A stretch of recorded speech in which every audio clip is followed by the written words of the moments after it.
Hello everyone, welcome back to World of Commerce classes. My name is Medhavi Mehra and I'll be teaching you 11th Economics. जैसे कि आप जानते हैं पिछले lecture में हमारा चैप्टर नंबर 7 ऑलरेडी खत्म हो चुका है। हमारा चैप्टर नंबर 7 हम टोटली कंप्लीट कर चुके हैं। उसका हर कंसेप्ट, उसकी हर इक्वेशन, सम सब कुछ हम पढ़ चुके हैं। वो पूरा चैप्टर कंप्लीटेड है। आज के लेक्चर से हमारा शुरू होने लगा है chapter number 8 which is concepts of cost. ठीक है, आज के लेक्चर में हम शुरू करेंगे अपना चैप्टर नंबर 8। आई होप अभी तक के 7 चैप्टर्स हमें अच्छे से क्लियर होंगे। कोई भी प्रॉब्लम आएगी तो मुझसे पूछ लेना। ठीक है, तो चलिए आज शुरू करते हैं अपना नया chapter, chapter number 8 which is concepts of cost. अब चैप्टर का नाम है कंसेप्ट्स ऑफ कॉस्ट। चैप्टर का नेम पढ़कर ही थोड़ा डिफाइन हो रहा है कि अच्छा इस चैप्टर में मेजर चीजें बात होंगी कॉस्ट के बारे में। प्रीवियस चैप्टर में हमने प्रोडक्शन फंक्शंस की बात की थी कि कैसे जो हम फंक्शंस यूज करते हैं यानी लैंड, लेबर, कैपिटल जो जिस हिसाब से यूज करते हैं उनके क्या कॉम्बिनेशंस होते हैं, वो कैसे वर्क करते हैं, है ना। इस चैप्टर में हम पढ़ने वाले हैं कि कॉस्ट का क्या रोल होता है, कॉस्ट किन टाइप्स में होती है। ठीक है, बेसिकली ये चैप्टर हमें बताता है कॉस्ट कैसे अपना रोल प्ले करती है प्रोडक्शन। ठीक है, तो चलिए शुरू करते हैं। कंसेप्ट्स ऑफ कॉस्ट, पहले देखते हैं कॉस्ट होती क्या है economical term.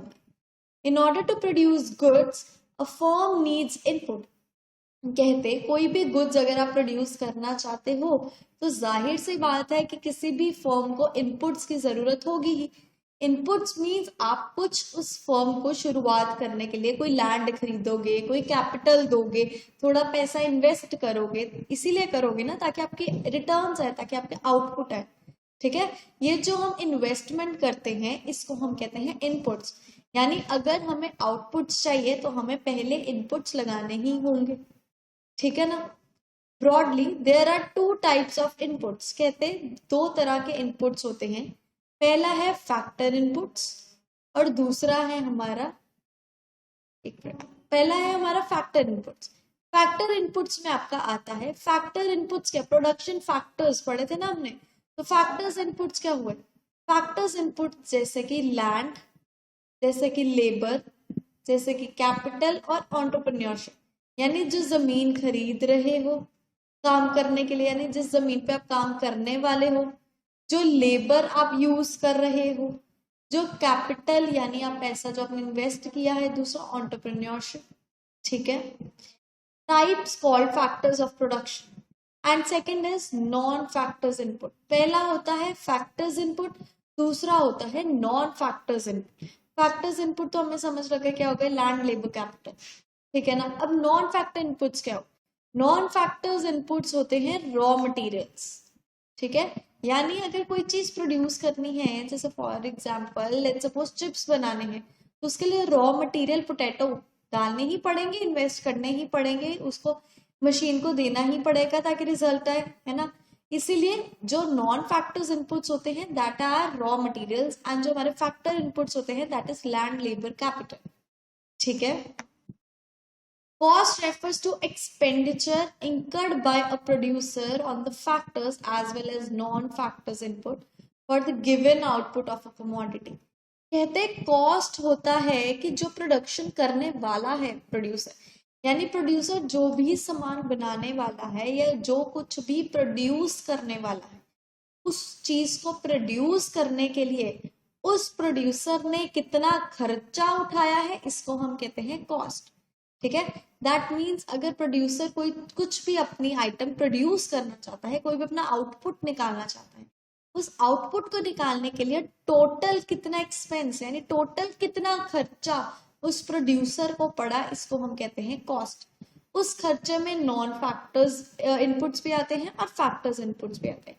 That means total खर्चा, दैट मीन्स आपके लैंड का पैसा, आपके कैपिटल का, आपका लेबर, आपके एंटरप्रेन्योरशिप का, आपका रॉ मटेरियल, सारी इनकम डाल के टोटल जितना आपका खर्चा हुआ है उसको हम कहते हैं कॉस्ट।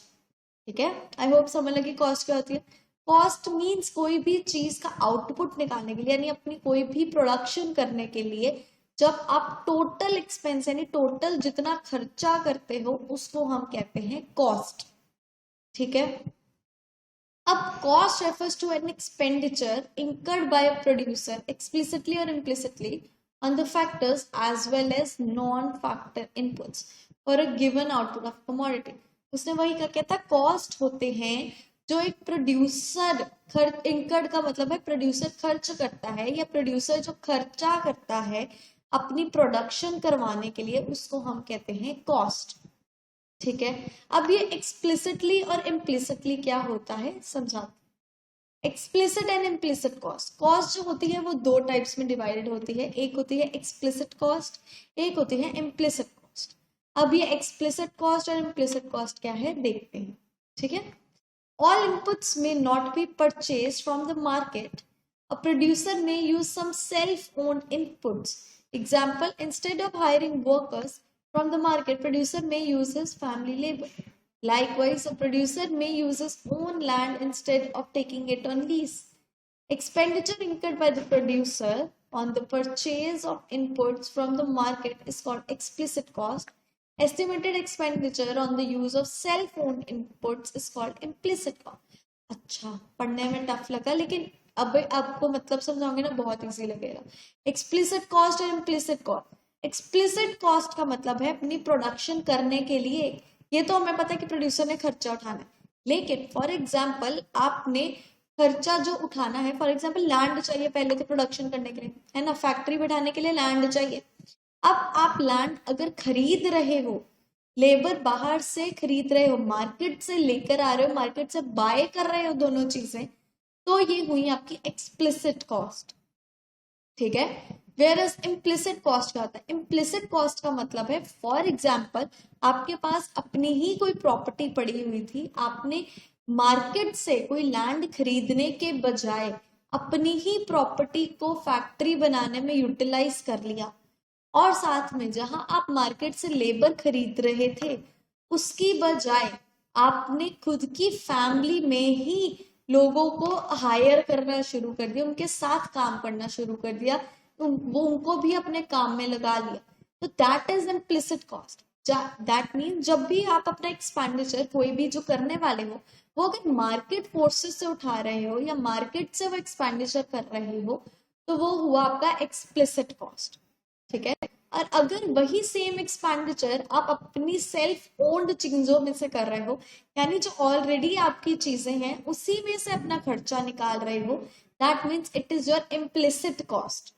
ठीक है, एक्सप्लिसिट मीन्स जो मार्केट से खर्चा करने वाले हैं, इम्प्लिसिट मीन्स जो सेल्फ ओन्ड चीजें हम यूज करने वाले।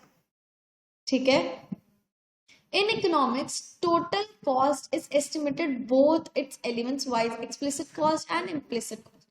कहते हैं इकोनॉमिक्स में जब हम बात करते हैं, इकोनॉमिक्स में टोटल कॉस्ट यानी टोटल खर्चा कितना आया है वो हम निकालते हैं इम्प्लिसिट कॉस्ट और एक्सप्लिसिट कॉस्ट दोनों का टोटल, यानी मार्केट से क्या खर्चा किया और सेल्फ ओन्ड क्या चीजें यूज की हैं, उन दोनों के टोटल कॉस्ट को हम कहते हैं टोटल कॉस्ट।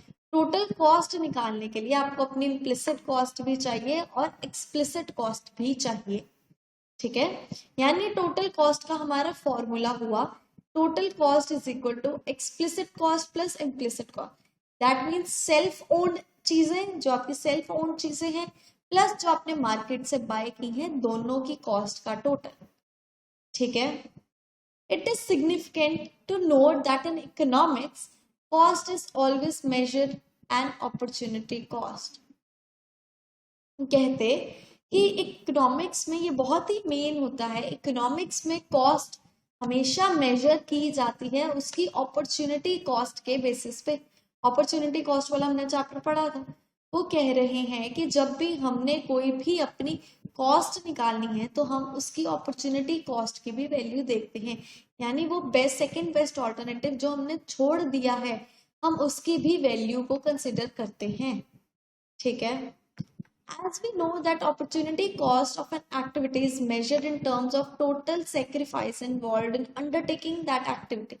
कहते हैं ये तो हमें पता ही है कि अपॉर्चुनिटी कॉस्ट होती है, ये देखते हैं कि हमने second item second best alternative choose करने के लिए कितना सैक्रिफाइस किया। ठीक है, वो कितना सैक्रिफाइस हुआ है उसको हम कहते हैं अपॉर्चुनिटी कॉस्ट। ठीक है ना। Thus, cost of producing a given amount of output is to be measured in terms of sacrifice involved in producing that output.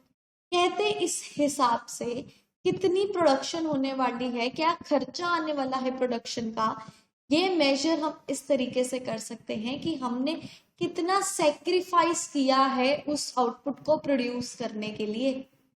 ठीक है। From the producer's point of view or the firm's point of view, the sacrifice involved in producing a given amount of output includes, कहते एक producer या एक firm की नजरों में कितना सेक्रीफाइस किया है प्रोड्यूस करने में, वो दो हिस्सों में डिवाइड होता है। पहला एक्सप्लिसिट कॉस्ट में कितना किया है और दूसरा इम्प्लिसिट कॉस्ट में कितना किया है। ठीक है, इसको आगे समझते हैं क्या कहना चाहते हैं। बेसिकली अभी तक जितना हमने पढ़ा वो ये कह रहा है इकोनॉमिक्स के अकॉर्डिंग, इस चैप्टर के according total cost is equal to opportunity cost. ये तो हमें समझ आ गई ना कि वो कहना चाहता है कि हमारी टोटल कॉस्ट हमारे अपॉर्चुनिटी कॉस्ट के इक्वल होती है। ठीक है, अब वो कह रहा है ये जो कॉस्ट और अपॉर्चुनिटी कॉस्ट इक्वल है, ये आगे दो हिस्सों में बंटी हुई होती है। एक होता है इम्प्लिसिट कॉस्ट, एक होता है एक्सप्लिसिट कॉस्ट। ठीक है, पहले एक्सप्लिसिट कॉस्ट देखते हैं। अपॉर्चुनिटी कॉस्ट ऑफ हायरिंग और purchasing inputs from the market. Explicit cost की अपॉर्चुनिटी कॉस्ट क्या होती है कि आप मार्केट से जो लेबर लेने जा रहे हो, जो वो लेबर लेने के लिए आपने किन ऑप्शंस को सेक्रीफाइस किया है, वो होती है एक्सप्लिसिट कॉस्ट की अपॉर्चुनिटी कॉस्ट। यानी वो होती है आपके मार्केट की जो चीजें आपने बाय की हैं उनकी अपॉर्चुनिटी कॉस्ट की, उनमें कितना सेक्रीफाइस किया। ठीक है, payments made by a firm to others for hiring और purchasing inputs from the market. कहते जो हम खर्चा करते हैं किसी भी चीज को हायर करने के लिए, वो भी होती है अपॉर्चुनिटी कॉस्ट। ठीक है, वेयर एज इम्प्लिसिट कॉस्ट क्या होती है? Opportunity cost of using self owned inputs. कहते इम्प्लिसिट कॉस्ट होती है अपनी ही चीजों में से बेस्ट चीज यूज करना, लेकिन उस बेस्ट चीज को चूज करने के लिए आपने जो बाकी सारी अच्छी चीजें थी जिनका सेक्रीफाइस किया है, वो होती है इम्प्लिसिट कॉस्ट की अपॉर्चुनिटी कॉस्ट। यानी जो आपकी सेल्फ ओन्ड आइटम्स थी उनमें आपने कितनी अपॉर्चुनिटी कॉस्ट दी है, उनमें आपने कितना सेक्रीफाइस किया है, उसको हम कहते हैं opportunity cost of implicit cost. ठीक है, market value of self owned inputs in their next best alternative use. कहते हैं जो सेल्फ ओन्ड इनकम्स है, चाहे वो हमने अपनी ही यूज कर रहे हैं, लेकिन वो अपनी यूज करने से पहले हमने भी तो वो खरीदी ही थी ना, खरीदी तभी वो हमारी हुई ना, इसीलिए उसका इस टाइम पे मार्केट वैल्यू क्या चल रही है, उस मार्केट वैल्यू के अकॉर्डिंग हमने क्या उसके लिए सेक्रीफाइस किया है, that is our opportunity cost. In crux वो कहना चाहता है हमारी टोटल कॉस्ट निकलती है विद द अपॉर्चुनिटी कॉस्ट की कितना हमने सेक्रीफाइस किया है। ठीक है, आई होप ये क्लियर है। दोबारा एक और बार समझ लेते हैं what is explicit cost and what is implicit cost, difference देख लेते हैं दोनों। ठीक है, explicit cost, it is the opportunity cost of purchasing inputs from the market. ये तो सिंपल है। वो कह रहा है एक्सप्लिसिट कॉस्ट होती है वो कॉस्ट जब जो हम मार्केट से जब चीज लेने जा रहे हैं उसकी जब हमें अपॉर्चुनिटी कॉस्ट पड़ती। ठीक है, यानी दोबारा बताऊं तो एक्सप्लिसिट कॉस्ट कहता है कि मार्केट से जो चीज हम परचेज करने जा रहे हैं उसको परचेज करने के लिए जो हमने बाकी चीजें छोड़ी हैं, बाकी चीजें सेक्रीफाइस की है, that is opportunity cost. Basically explicit cost deals with market से जो खर्चा करने जा रहे हैं। ठीक है, और इम्प्लिसिट कॉस्ट डील करता है कि जो आपके पास अपनी खुद की चीजें थी, आपकी सेल्फ ओन्ड चीजें थी, उनकी अपॉर्चुनिटी कॉस्ट। ठीक है, it is the opportunity cost of using self owned inputs. ये तो दोनों में सिंपल याद करना। एक्सप्लिसिट कॉस्ट मीन्स जो मार्केट से खरीदने जा रहे हो, इम्प्लिसिट कॉस्ट मीन्स जो आपकी सेल्फ ओन्ड चीजें हैं। ठीक है, it is measured in terms of cash payments that a firm makes to others for the purchase of inputs। कहते एक्सप्लिसिट कॉस्ट मेजर कैसे करती है कि हमने कितनी कैश पेमेंट्स की हैं मार्केट से वो चीज खरीदने के लिए। यानी मार्केट से आप अपना जो फैक्टर खरीदने जा रहे हो, उस फैक्टर को खरीदने के लिए आपने कितना कैश पेमेंट की है, कितना खर्चा किया है, इसको हम कहते हैं परचेज, मतलब अपने इनपुट्स खरीदने के लिए कितना खर्चा किया है, ये कंसेप्ट आता है एक्सप्लिसिट कॉस्ट। ठीक है, दैट मीन्स मार्केट से सामान लेने के लिए आपने कितना खर्चा किया है, दैट इज एक्सप्लिसिट कॉस्ट। ठीक है, implicit cost, it is measured in terms of imputed cost of the self owned and self employed resources। कहते हैं implicit cost में क्या होता है, जो आप अपनी ही चीजें यूज कर रहे हो, लेकिन वो अपनी ही चीजें यूज करने का भी, जब हमने वो चीजें ली थी उनकी भी कोई कॉस्ट थी, है ना। तो यानी अपनी ही चीजों को जब हम यूटिलाइज कर रहे हैं तो उनका जो कॉस्ट होती है वो कंसिडर होती है implicit कॉस्ट। ठीक है, एग्जाम्पल देखते हैं। Example, wages paid to the workers और payment of the electricity bill. कहते हैं एक्सप्लिसिट कॉस्ट की एग्जाम्पल होती है या तो लेबर को पैसे देना उनके काम के, ठीक है, सैलरीज देना, या तो इलेक्ट्रिसिटी बिल भरना। दोनों भरने जरूरी है और दोनों आउट ऑफ मार्केट जाते हैं, मतलब मार्केट में हम इसे बाय सेल करते हैं ना, मार्केट में ही इसकी पेमेंट्स करते हैं, घर तो नहीं पेमेंट होती ना, ये सारी पेमेंट्स मार्केट में की जाती है, इसीलिए ये कंसेप्ट आता है एक्सप्लिसिट कॉस्ट। ठीक है, estimated rent on entrepreneurs own building, estimated interest on entrepreneurs own capital. अब अगर आप अपनी ही लैंड यूज कर रहे हो, अपनी ही लैंड पे आपको कितना रेंट आ रहा है, अपने एम्प्लॉयज को यूज करने में आपको कितना कैपिटल, उनको कितना पैसे कम देने पड़ते हैं, किस अकॉर्डिंग रेशो बनती है, या अपनी कैपिटल जो लगाई है उस कैपिटल का क्या रिटर्न आता है, वो आता है इम्प्लिसिट कॉस्ट। बेसिकली एक्सप्लिसिट का मतलब होता है मार्केट से रिलेटेड खर्चे करना, मार्केट में खर्चे करना और कैश में खर्चे करना। इम्प्लिसिट कॉस्ट होती है अपनी चीजों का यूज करना, अपनी चीजों का इस्तेमाल करना, अपनी ही चीजें सिर्फ प्रोडक्शन में यूज लाना। ठीक है, आई होप अब क्लियर हुआ होगा what is explicit and implicit cost. ठीक है, चलिए इसके एक एग्जांपल देख लेते हैं। Example, leaving a job of ₹40,000 per month and evicting his tenant who was paying 50,000 per month for the factory premises, an entrepreneur take production of garments. He pays ₹10 lakh for the purchase of inputs. Find cost of production in terms of explicit cost and implicit cost. अब question क्या है, वो क्या कहना चाहता है, वो कहता है एक एंटरप्रेन्योर था, उसने अपनी 40,000 पर मंथ की जॉब छोड़ दी बिजनेस करने के लिए। ठीक है, फर्स्ट पॉइंट तो ये है कि उसने अपनी जॉब छोड़ी है बिजनेस करने के लिए।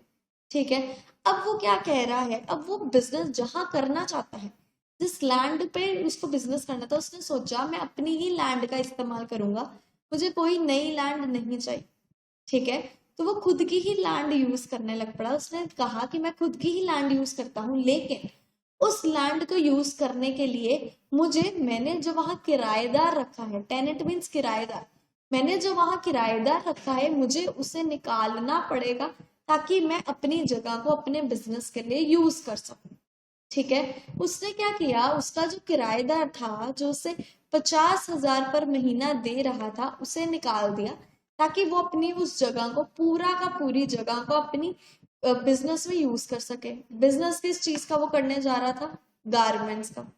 ठीक है ना, यानी पहले उसने अपनी जॉब छोड़ी, फिर उसने अपनी ही लैंड पे काम करने के लिए अपने टेनेंट को यानी अपने किराएदार को निकाल दिया ताकि वो अपनी लैंड को अपने बिजनेस के काम में यूज कर सके। ठीक है, उसने क्या किया, वो काम शुरू करने के लिए 10 लाख इनपुट्स का खर्चा किया। ठीक है ना, अब कोई भी बिजनेस शुरू करना है, इन्वेस्टमेंट तो करनी पड़ेगी, तो उसने क्या किया, गारमेंट्स का काम उसने शुरू किया। अब उसने वो काम करने के लिए क्या किया, 10 लाख एक्सपेंडिचर किया, यानी 10 लाख के इनपुट्स खरीद के। ठीक है, अब उन्होंने कहा है, इतना आपको क्लियर हो गया है, अब उन्होंने हमें कहा है कि मुझे उस प्रोडक्शन की, मुझे उस कॉस्ट ऑफ प्रोडक्शन की एक्सप्लिसिट कॉस्ट भी निकाल के दो, इम्प्लिसिट कॉस्ट भी निकाल के दो कि दोनों की कितनी कॉस्ट है। ठीक है, तो चलिए देखते हैं निकालते कैसे। पहले तो हमें क्लियर हो गया है कि टोटल कॉस्ट का मतलब होता है अपॉर्चुनिटी कॉस्ट, ये तो क्लियर है।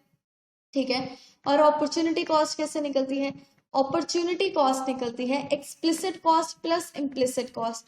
ठीक है ना, हमें ये भी पता लग गया कि हमारी अपॉर्चुनिटी कॉस्ट हम दोनों की मेजर करेंगे, एक्सप्लिसिट की भी करेंगे, इम्प्लिसिट की भी करेंगे। ठीक है ना, पहले हमने एक्सप्लिसिट की कॉस्ट चेक की। एक्सप्लिसिट कॉस्ट क्या थी? मार्केट में जो खर्चा किया है, मार्केट से जो हम खर्चा करते हैं। ठीक है, हमने देखा मार्केट में हमने 10 लाख का खर्चा किया। ठीक है ना, इनपुट्स थोड़ी घर बना लोगे, इनपुट्स तो बाहर से ही खरीदोगे ना, इनपुट्स तो मार्केट से ही आएंगे। तो इनपुट्स का खर्चा किस में चला गया? एक्सप्लिसिट कॉस्ट में, क्योंकि वो मार्केट से परचेज हुआ है। ठीक है ना, अब एक्सप्लिसिट कॉस्ट हमें पता लग गई क्या आई? एक्सप्लिसिट कॉस्ट आई हमारी 10 lakh. Clear? Implicit cost, implicit cost क्या होती थी? इम्प्लिसिट कॉस्ट यानी सेल्फ ओन्ड चीजों की कॉस्ट। ठीक है ना, value of self owned inputs in their best next alternative use. अब सेल्फ ओन्ड चीजों की यानी जो हम सेक्रीफाइस करके आ रहे हैं अपनी चीजों का, अपनी प्रोडक्शन के लिए, वो होती है हमारी इम्प्लिसिट कॉस्ट। क्या सेक्रीफाइस किए हमने इस सब में? दो सेक्रीफाइस किए। पहला, जॉब छोड़ी, जॉब का 40,000। दूसरा, टेनेंट निकाला। ठीक है ना, वो हमें रेंट पे कर रहा था 50,000। यानी हमारी अपनी ही चीजों की अपॉर्चुनिटी कॉस्ट कितनी हुई?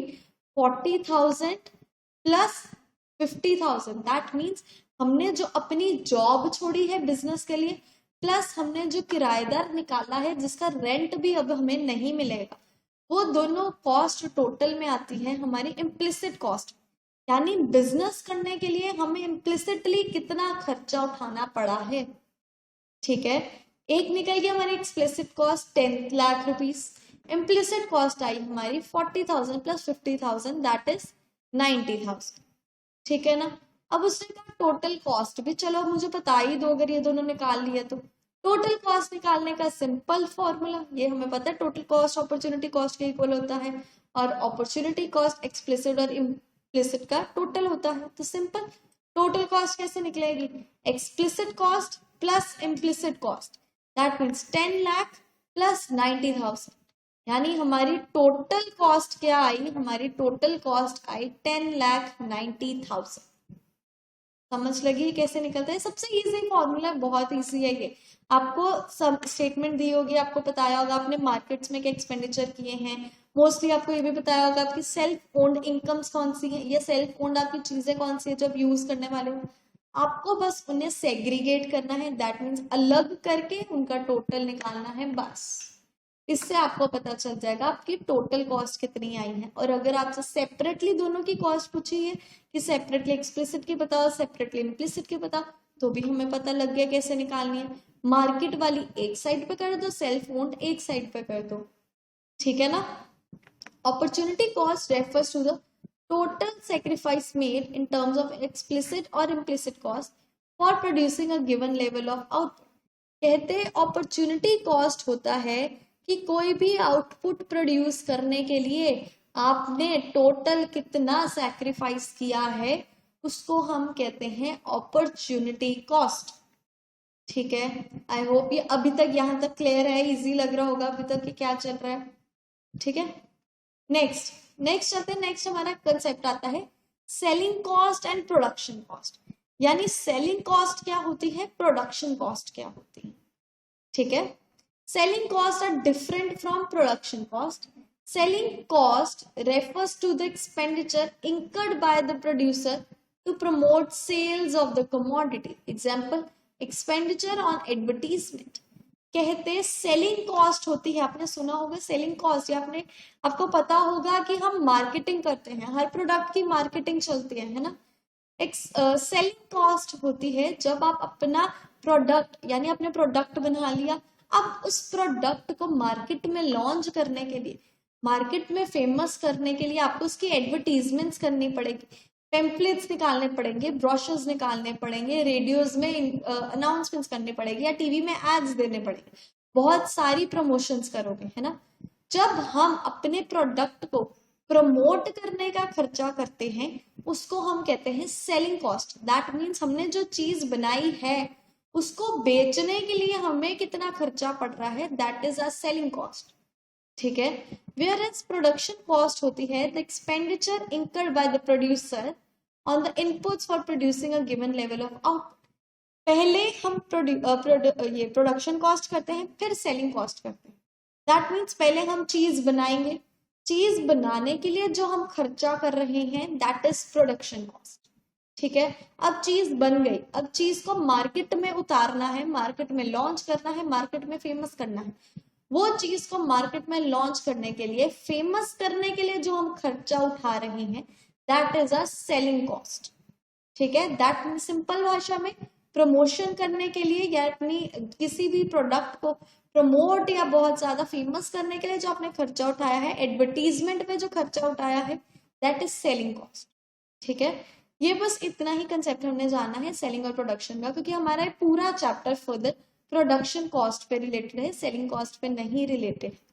ठीक है, बस आपको ये पता होना चाहिए सेलिंग कॉस्ट होती क्या। ठीक है, आई होप क्लियर है what is selling cost and what is production cost. ठीक है, आगे चलते हैं। Short run cost and shapes of short run curve. वो कहते हैं शॉर्ट रन कॉस्ट क्या होती है, हमने पिछले चैप्टर में भी पढ़ा है, short run production functions and long term production functions. वैसे ही कॉस्ट में भी डिफर होता है, कॉस्ट भी हमारी शॉर्ट रन भी होगी, लॉन्ग रन भी होगी। साथ में शॉर्ट रन जो हमारी कॉस्ट होगी उसके कर्व्स अलग होंगे और लॉन्ग रन की कॉस्ट अलग होंगी। ठीक है, तो आज हम पहले शुरू करते हैं शॉर्ट रन कॉस्ट और साथ में उसके कर्व्स। ठीक है, short run is a period of time during which some factors are fixed and some are variables. ये तो हमें क्लियर है, ये शॉर्ट रन पीरियड होता है जिस टाइम पे कुछ वेरिएबल्स हमारे फिक्स्ड होते हैं और कुछ हमारे वेरिएबल फैक्टर्स होते हैं। ठीक है ना, accordingly short run cost have two components. कहते हैं जो शॉर्ट रन कॉस्ट होती है वो दो हिस्सों में बटी हुई होती है। पहली होती है fixed cost referring to expenditure on fixed factors, दूसरी होती है वेरिएबल कॉस्ट यानी referring to the expenditure of variable factors. कहते हैं क्योंकि शॉर्ट रन में दो फैक्टर्स होते हैं, फिक्स्ड फैक्टर भी होता है, वेरिएबल फैक्टर भी होता है। फिक्स्ड फैक्टर्स मीन जिन्हें हम शॉर्ट रन में बढ़ा नहीं सकते हैं, वेरिएबल फैक्टर्स मीन जिन्हें हम बढ़ा सकते हैं। अब क्योंकि ये दो कंसेप्ट अलग अलग हैं, इसीलिए इन दोनों का खर्चा भी अलग होता है। इसीलिए शॉर्ट रन में हम दोनों के खर्चे लेके चलते हैं, हम फैक्टर्स के भी लेके चलते हैं, दैट मीन्स हम फिक्स्ड फैक्टर्स के भी खर्चे लेके चलते हैं और वेरिएबल फैक्टर्स के भी खर्चे लेके चलते हैं। ठीक है, यानी शॉर्ट रन में, यानी अगर आपको कहे कि शॉर्ट रन पीरियड का मुझे टोटल कॉस्ट निकाल के दो, तो शॉर्ट रन पीरियड के टोटल कॉस्ट का फॉर्मूला होता है ये, total cost is equal to TFC plus TVC. अब ये टीएफसी और टीवीसी है क्या? TFC means total factor cost कितनी है, TVC means total variable cost कितनी। ठीक है, ये फॉर्मूला सिर्फ लगता है शॉर्ट रन पीरियड में, ये लॉन्ग रन में नहीं लगता है क्योंकि लॉन्ग रन में फिक्स्ड फैक्टर्स नहीं होते हैं। ठीक है, ये फॉर्मूला है शॉर्ट रन के लिए। क्या फॉर्मूला है? Total cost is equal to total variable cost या total fixed cost plus total variable cost. ठीक है, यानी हमारा फिक्स्ड फैक्टर्स पे कितना खर्चा हुआ प्लस हमारा वेरिएबल फैक्टर्स पे कितना खर्चा हुआ है। ठीक है, फिक्स्ड कॉस्ट क्या होती है? Fixed cost are those cost which are related to the use of fixed factors.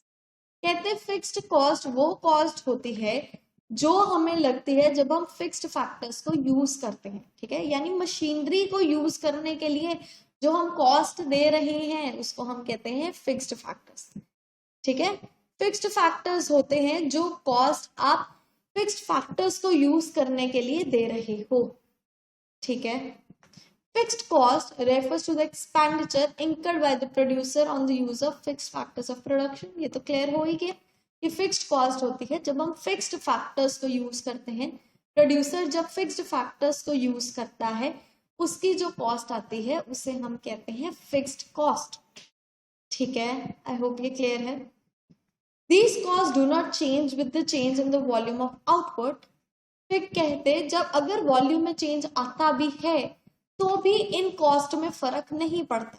जैसे हमने पिछले चैप्टर में किया कि चाहे वेरिएबल में फर्क आए या ना आए, फिक्स्ड कॉस्ट में शॉर्ट रन, फिक्स्ड फैक्टर्स में शॉर्ट रन में कोई फर्क नहीं आता है। उसी तरीके से शॉर्ट रन में वॉल्यूम आपका आउटपुट का जितना मर्जी चेंज हो जाए, फिक्स्ड कॉस्ट में फर्क नहीं पड़ता है, क्योंकि फिक्स्ड फैक्टर्स में भी हम फर्क नहीं डालते हैं। ठीक है ना।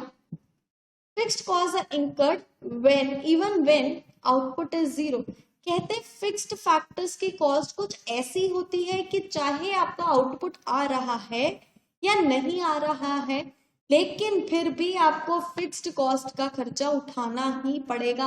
आउटपुट हो या ना हो, आपको फिक्स्ड फैक्टर्स का शॉर्ट रन में खर्चा उठाना ही पड़ता है। ठीक है। Let us take an illustration, एक एग्जांपल से देखते हैं। In a carpet manufacturing firm machine is installed a fixed factor. कहते हैं एक मशीन, एक कारपेट मैन्युफैक्चरिंग फर्म है, वहां पे एक मशीनरी लगी है। मशीनरी यानी शॉर्ट रन की बात हो रही है, मशीनरी यानी हमारा फिक्स्ड फैक्टर। ठीक है ना। Late assume that it can make 6 carpets a day. कहते हैं अज्यूम करके चलते हैं वो एक दिन में 6 कारपेट्स बना सकता है, and that the cost of hiring the machine is ₹500।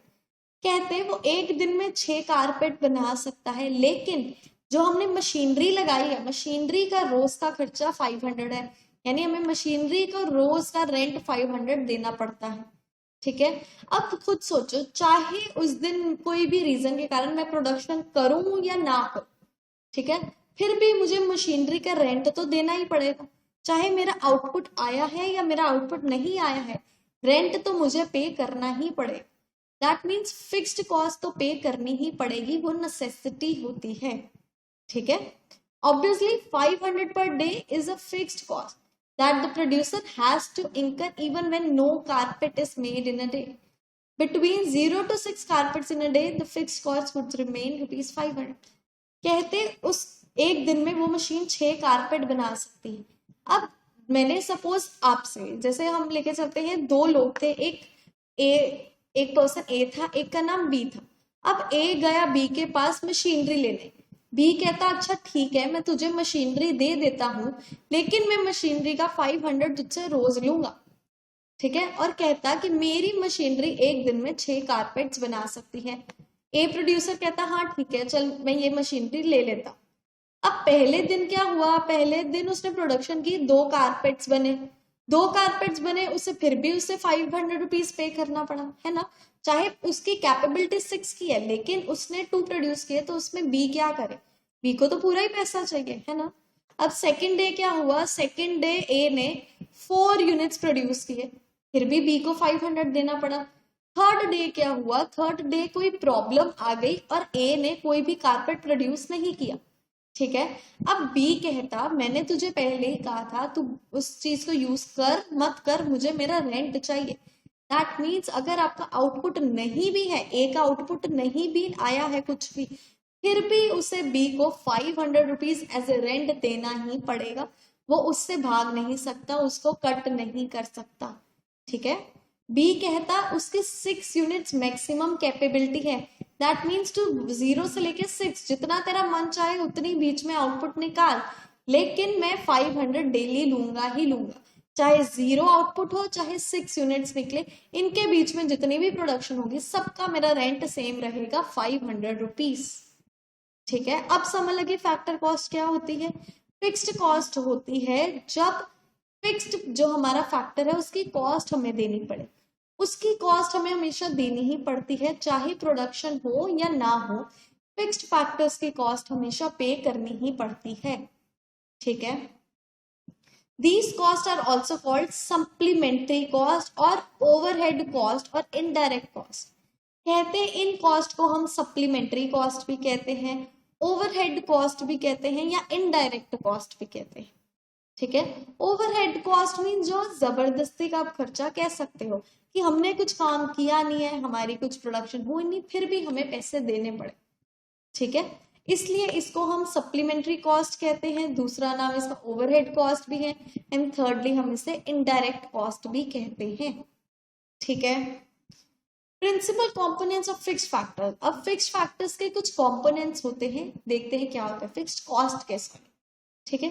पहला expenditure on machine and plants, पहली बात फिक्स्ड कॉस्ट में मशीन और प्लांट में जो खर्चा होता है वो आता ही आता है क्योंकि ये फिक्स्ड फैक्टर्स है, ठीक है।